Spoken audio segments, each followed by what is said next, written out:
Bonjour à tous, dans cette nouvelle capsule, nous allons parler des interactions. La première chose que nous allons voir, c'est ce qu'on appelle le diagramme objet-interaction. Ce diagramme permet de représenter toutes les interactions dans lesquelles le système étudié est impliqué.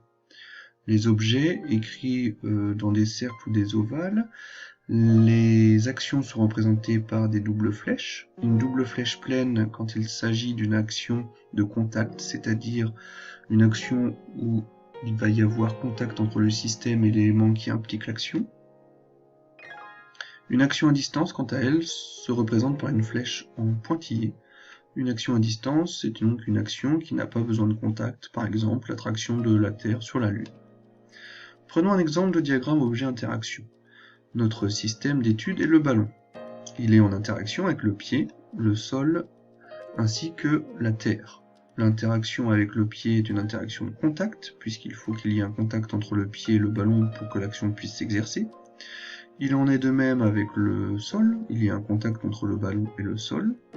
Le dernier objet avec lequel le ballon est en interaction est la Terre. Cette interaction est une interaction à distance. Il n'y a pas besoin de contact entre le ballon et la Terre pour que l'objet puis subisse l'action de cette dernière. Passons maintenant au lien entre action et force. Alors une action peut avoir plusieurs effets. Elle peut déformer un système. Comme on l'a vu dans l'activité 1, le coup de poing dans le sac va déformer le sac.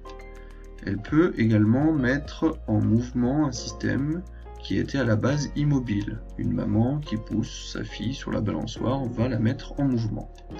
On peut également modifier le mouvement du système. Ici, par exemple, on a une bille qui se déplace en ligne droite, et lorsqu'elle passe près de l'aimant, elle est déviée. L'action de l'aimant modifie le mouvement. Toutes ces actions sont modélisées par des forces. Une force, quant à elle, est représentée par un vecteur. Alors on l'a vu dans le chapitre précédent, comment on représentait le vecteur. On va reprendre le cas du ballon de foot.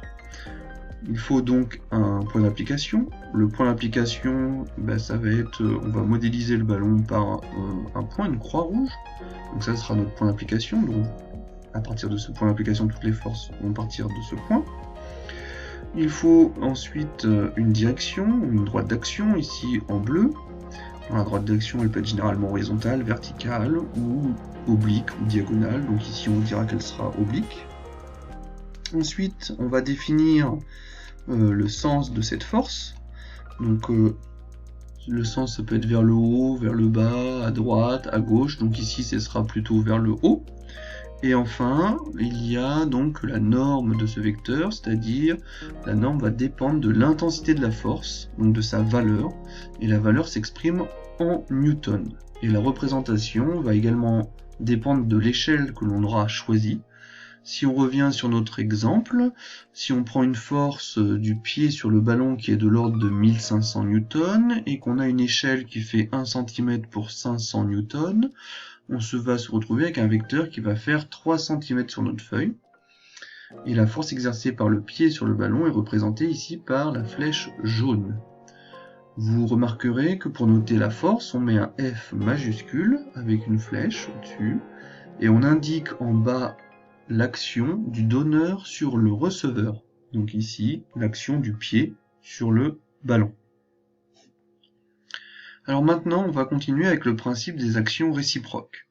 Ce principe, que l'on appellera aussi la troisième loi de Newton, est assez simple. Reprenons le cas de notre pied sur le ballon. Les deux systèmes ici sont en interaction, vont exercer l'un sur l'autre des forces opposées. Donc ici, le pied exerce sur le ballon une force, et le ballon exerce également une action sur le pied. Les deux forces qui modélisent les actions sont de même valeur, de même direction, mais de sens opposé.